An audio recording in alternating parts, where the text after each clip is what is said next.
Today I'm going to show you how to remove the fuel injectors, fuel rail, fuel pressure regulator from an Autozam AZ-1 Suzuki Cara. First you're going to find the intake manifold here. You're going to follow the fuel line from the fuel filter here, and it goes into this little thing right here. That is the fuel rail. You cannot get at it really from anywhere with the intake manifold mounted, unfortunately.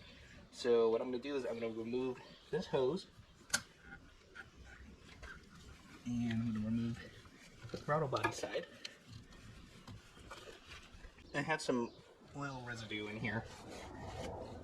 Yeah, in the pipes and stuff. You know what? I'm curious. I'm going to turn on the car and see what happens.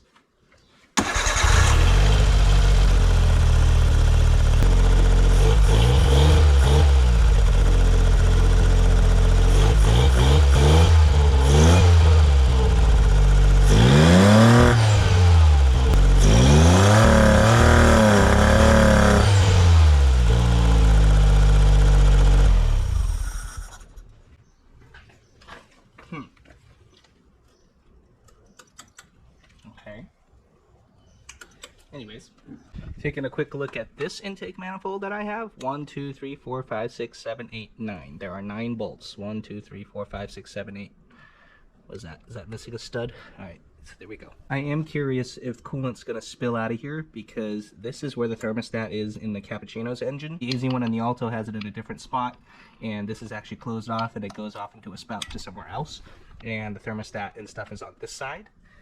So I'm hoping this doesn't spill anything. I hate coolant. You will need a 10mm socket. Getting that all the bolts kind of suck because you can't see them.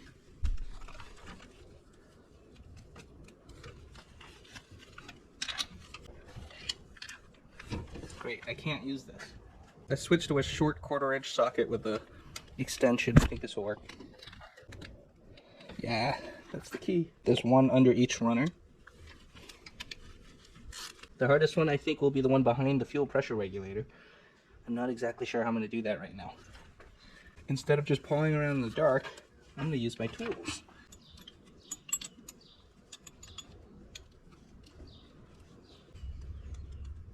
There we go. I'm going to use the flathead screwdriver to spin it, and then I'm going to drop this bolt, I think. I'm going to try to see if I can pick it up.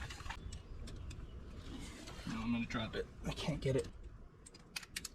Oh, and it's gone. Fell in the hole. That unbolted the intake manifold. I'm going to see if I can leave as many hoses and stuff on as possible, just so I don't have to figure out where they all go. I'm going to remove the brake booster right here. This one come out. Oh, yeah, coolant's going to spill out. The intake manifolds can be removed now, I think. I'm going to remove that plug. Oh, I never took this out. Okay.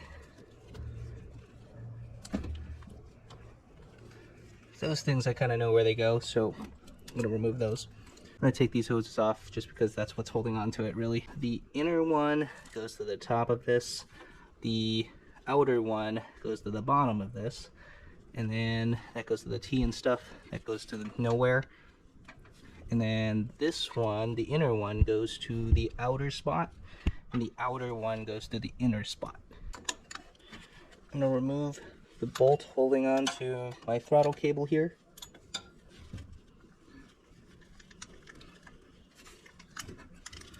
And I have more leeway to flip this out a little bit. That's holding on to this still. This harness. Unbuckle the harness from there. There we go. Got pretty clear access to this stuff here now. I'm not going to touch those coolant lines. I'm curious what we can see in here. You can see my intake manifold gasket ripped, but let's see what we're looking at in here.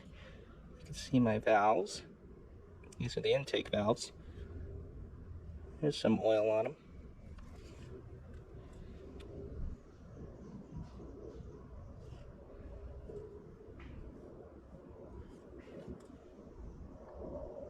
Hey, this one has coolant in it. It's probably from when I opened it and it spilled. First, I'm going to clean that coolant out of there. Let's go. So this is what it looks like with the intake manifold separated from the head here. I had full access to look in here. It looks like when I took this out, coolant kind of spilled between these two spots from the head into this cylinder, cylinder 3. So I dried that out a little bit, some of it, and then I'm gonna make sure these crumbs of intake manifold gasket.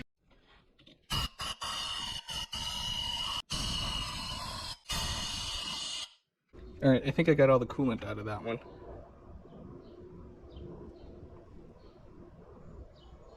What is that?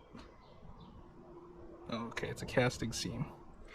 All right, looking at the intake manifold here, you're gonna see the 3 injectors right there. I am gonna take the whole fuel rail out. So there are 2 10mm bolts. There's one kind of hidden right here between cylinder 1 and 2's injector. And there's another 10mm bolt hidden right next to cylinder 3's injector. With the fuel rail unbolted, you should be able to wiggle it loose to get the injectors and stuff out. Obviously it would be easier if you take these hoses off, but I'm trying not to do that. I'm trying to be lazy, you know, if that's even possible. Let's disconnect the injectors, like the plugs. So that plug comes out. Second plug. I'm gonna pop the fuel pressure regulator off. It's probably gonna drip some fuel out. Same with over here. I'm gonna take this hose off. Probably gonna leak some fuel out. Likely.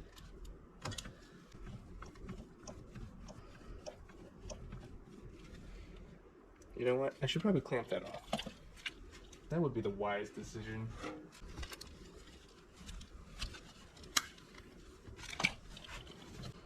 Alright, some fuel is in the line. I also have to disconnect the return line out of the regulator. That's gonna... might be easier if I disconnect the regulator. Like, unbolt it from the rail. Also 2 10mm hex bolts. Okay, so all the injectors are disconnected. That would pull the harness out of the way. You know, the rail should just back off with the injectors pulling out. The cylinder 3 injector is out. I'm just gonna pull on that to release it, I think. Yep. The injector is out. Alright, got it wiggled out. There we go. Just took a little pulling on it. So they are all out. I gotta pop that fuel hose off the regulator.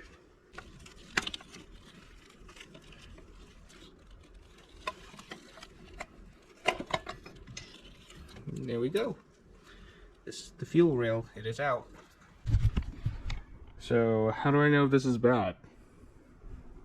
It looks okay. Doesn't look dirty inside either. It looks reasonable in there.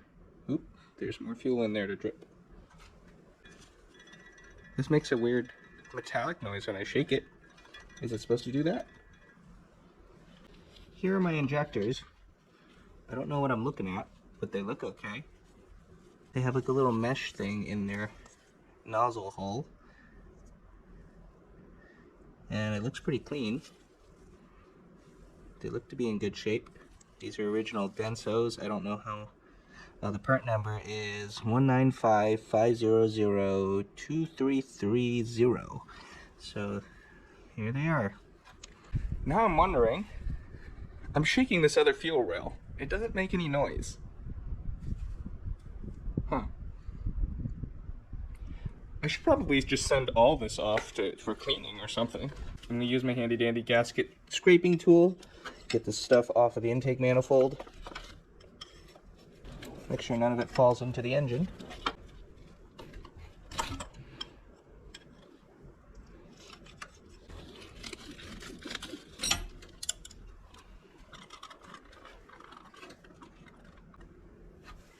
I took the fuel pressure regulator out. This one actually looks pretty new. I mean, hard to tell condition though, so I'm going to clamp that hose off so I don't introduce air into my fuel tank. I know there are proper clamps for doing this stuff. They're all tied up over there. I don't have any more, so I'm just doing this. There's a reason why I'm putting cloths and stuff. That one I didn't do it. It's easy enough to replace that one. I mean, it's easy enough to replace all of them. What am I even talking about? It's been a little over a week now. Thank you to Injectorspa. They got my fuel injectors and fuel rail stuff back in pretty quick time. And they gave me a little cool little sticker like this. It's going right on my lift along with all the other things. These are my injectors, all freshly cleaned with new O-rings and parts. They include the old parts. I guess to show me. I don't know. The O-rings are a little bit dry. Well, actually, the O-rings are okay. This other seal is a little dry compared to those ones. And you get the little filter sleeves back. These were the important things right here. These are the fuel rails I sent him. This black one is the one that came out of my car. Still makes the noise. This greenish gray one, nothing. I happen to be able to rush one of these from Japan, so I also bought a brand new one. I don't know how many of these are still left in the world, but I mean, I also don't know how old these are. There's no dates on them. This one is also black. It comes in a sealed bag.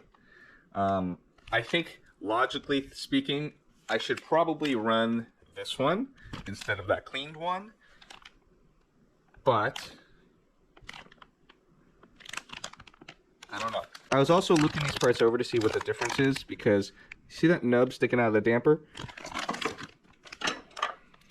This one has one, but it's kind of broken off, but it's still in the hole. And then this one, it's just gone. It's not there anymore. Like, I can look inside. I don't think the camera could do it, but I can look inside and I can see like a shiny metal or something. I got everything ready by cleaning off the intake manifold surfaces on the head and the manifold side. I also got a new gasket here. This is the part number. I'm gonna reinstall everything and hope everything works. The gasket only goes on one way.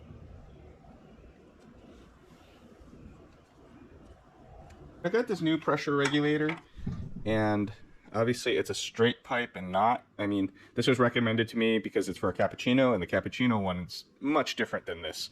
I mean, it's just a bend. There's no bend. So what I'm thinking is, if I bend this, I'm going to crink it. So if I stuff something in here, which happens to be the same size, this screwdriver is about the same size, and if I measure out where I want to bend it,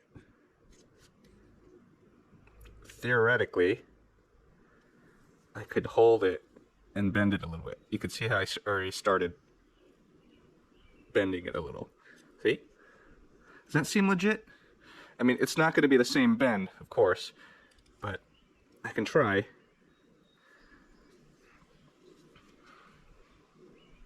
I mean, worst case, I snap this thing and I ruin it, right?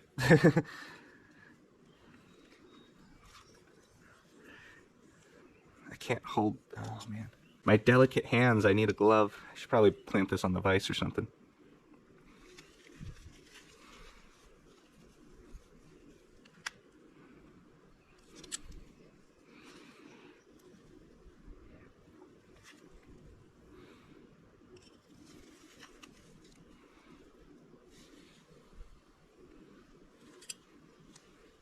You know, I hope I bent this the right way. Yes, I did. Oh, look at that. That's not bad. Oh, it's two bad things. The vacuum nozzle's on the top, too. Right now, it's going to be seated into the intake manifold, and that vacuum nipple is pressed up against the intake there. Okay, so pressure regulator for a cappuccino is no good. It's not angled the right way. Alright, I'll just use my old one. Alright, I got the old one back in. Let's see how this goes. Put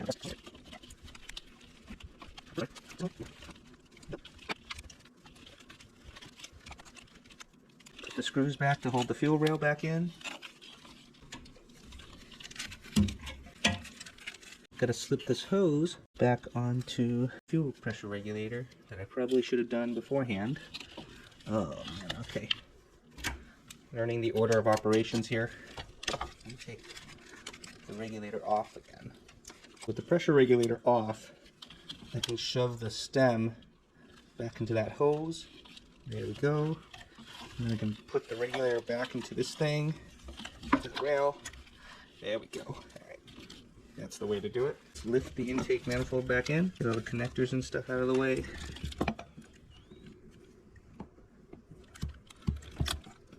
Now for the not fun part. All right, I got you, Mark.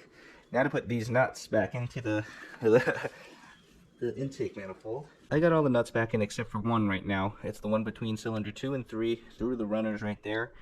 That's what it looks like. The problem is the fuel pressure regulator hose right there gets in the way, so I don't have a straight shot in there. I have no idea what the best way of doing this is because this is absolutely terrible. I ended up putting blue painter's tape on the wrench on the nut to hold on to it so you can see how I'm holding it. Oh, I hope it's not falling. Now I'm going to try to finagle this. I don't even think this will work because I can't turn it enough to get the threads to catch. I'm gonna try this, a 1/4 inch socket with tape around the flange. Hopefully this can let me get in there and it's not small enough for me to lose. It's right there. I probably just don't have the right tool for this, and this is why it's gonna suck. I might be onto something here. This is a bendy joint, 1/4 inch stuff. And I put it right into that hole. You guys can watch. Problem with these bendy joints is they don't really bend smoothly when you turn them. I just need one good rotation so I can get these threads on there. I think I have to get it like just right.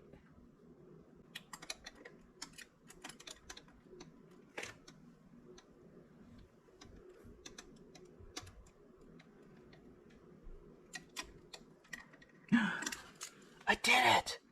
Oh man. Oh my god, I got it. Woo! I mean, I still have to tighten it, but that's a different issue. Whew.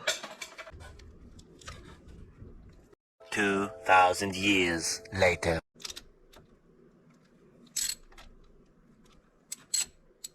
So I'm not sure if that's actually better, but I can't seem to get an angle on it. If I go under the fuel pressure regulator like this, see how my finger shows up to touch that?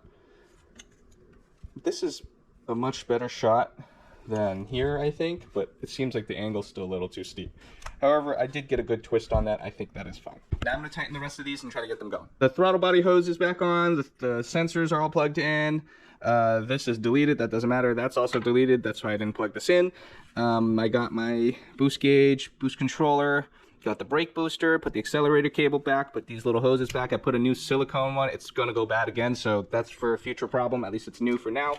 The fuel line is hooked up. All the injectors are hooked up. I think I'm ready to test this.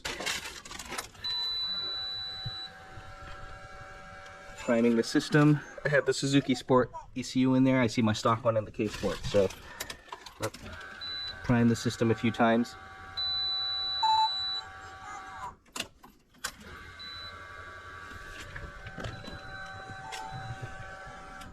Also checking for leaks and stuff. I don't see any. Oh, almost forgot. Drop this thing out.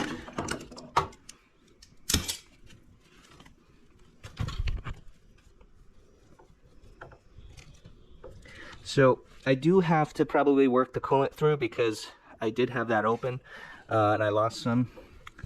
Probably have to top that off. So let's see.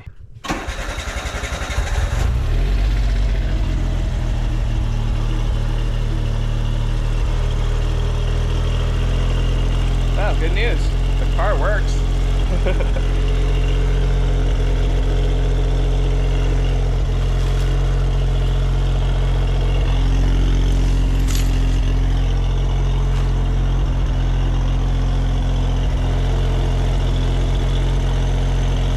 I'll let it warm up a little bit first. I got some engine temperature. Moment of truth.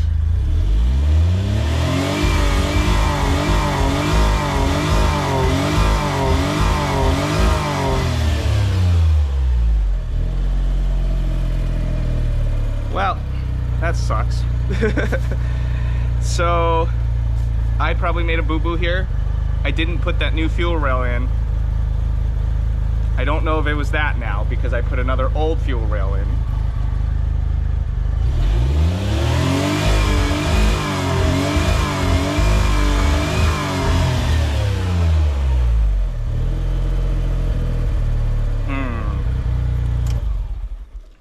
Well, that sucks. I took this all apart again. This time it took me about 30 minutes to get to this part, which is really not that bad. It is kind of a hassle just because it's not easy to get at some of this stuff, but now I know what I'm doing. Got it back really quick. I have the new fuel rail in. I want to cover all my bases to be satisfied here. I'm also going to put in the new fuel pressure regulator. This one I had to modify a little bit, so I bent the bottom, I bent the top a little bit just to give me some clearance when I put this in there. I'm also changing how the fuel return line works. There's a hard line here that mounts to the front of this and it kind of feeds the line to over here. I am replacing that with just a longer fuel line straight out of the regulator straight into the other end. Now that I've done this a few times, getting that really bad nut back in there is not that bad. With a little bit of tape on the edge of the socket, a 1/4 inch socket, 1/4 inch swivel with an extension rod like this. I ran out of batteries for my lights and stuff, but if you go underneath here, go upwards a little bit with the swivel thing, you can see the nut from right here. I don't know if that'll show up. Oh, there it is. You can see straight there. Look right above the blue that you can see. You can see that nut that's in there, the shiny part. Now to show you the parts that I modified, this is not there anymore.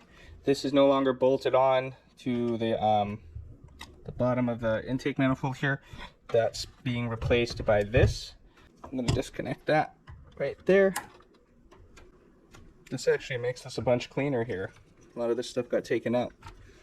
Okay, so what else we got left here? I gotta put all these hoses and stuff back. So in about an hour, we got it all back together, I think.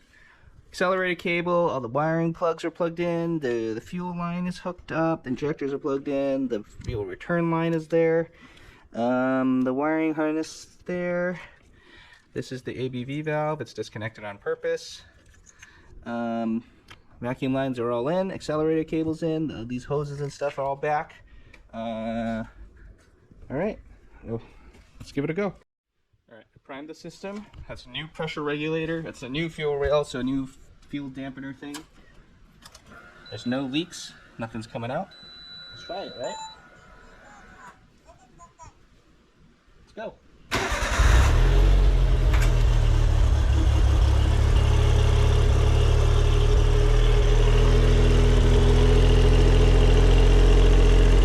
I'm just gonna rev it.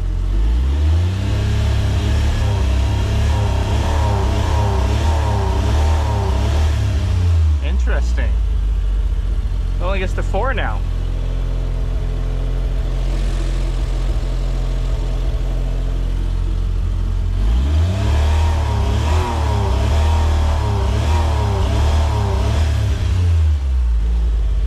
So that's when the engine's kind of cool. I'm gonna see if that gives a hint of anything. I'll let it warm up a little bit and I'll try to go again. So interestingly enough, my car sounds like it runs a little smoother now with the new fuel rail and the pressure regulator. But that doesn't help me because I can't rev.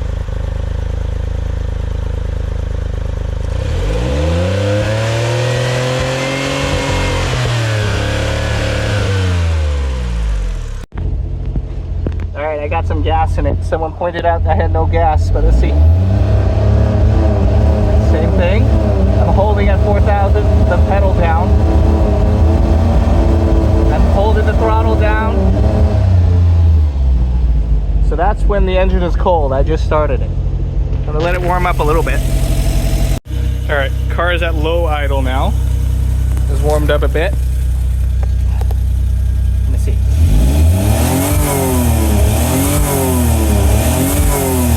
Same thing. So it's worse when the engine is freshly cold, but it goes back to where it was like before. All right, I don't know what I'm saying. Hold on, I'm gonna switch ECUs to see if that's still true. Okay, got the keisport in here. I took the Suzuki Sport one out.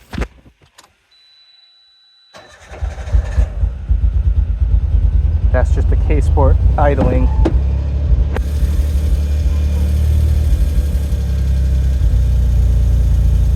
You know, if anything, that looks smoother. I think that's the smoothest I've ever seen my keisport idle. So I changed the fuel rail, cleaned the injectors and the regulator, that seems to have made my idling really good on all the ECUs. Not that my stock ECUs were really bad, it's just this is even better.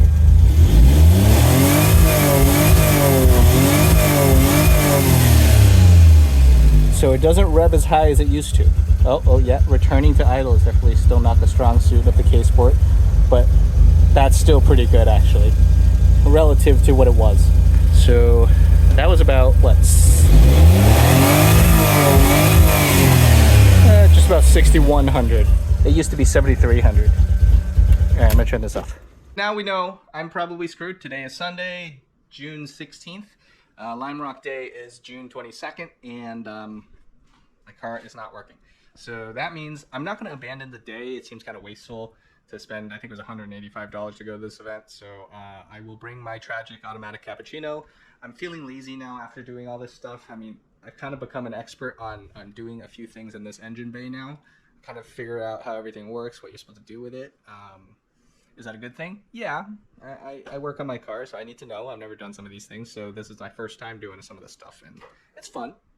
It's tedious, but it's fun. I probably won't even swap the wheels and tires off of this onto the cappuccino. I'm just gonna drive that thing stock with the crappy tires that are on there and hope for the best. So I don't want to waste the money I spent on the event to not go, right? So I'm just gonna go bring my cappuccino. Subscribe. Hopefully you can follow along and figure out this thing with me and revel in the joy of finally figuring it out. I'm kind of defeated right now. It kind of stinks in here from like exhaust fumes. I closed the door. It's getting loud outside. But I'll see you guys next time. Please like the video because that will help me in the algorithm stuff a lot. And leave me a comment below if you think you have another idea of this thing. There's a couple more things I didn't check yet, and I think it might be worth checking at this point. It would be timing. Timing is not easy to check just because of where, that's the timing cover, and it's pressed up against the strut tower, and it goes down there into the darkness. You can't see the little arrow on the timing cover and stuff. Now, I even checked with the airbox loose, so there's no restriction. I think that's it, man. I may have missed something, but I think that's it. Oh, right, my battery. My battery's good. It's good voltage. I'm assuming the alternator's good too, so I don't know. I'm done. I'm sad.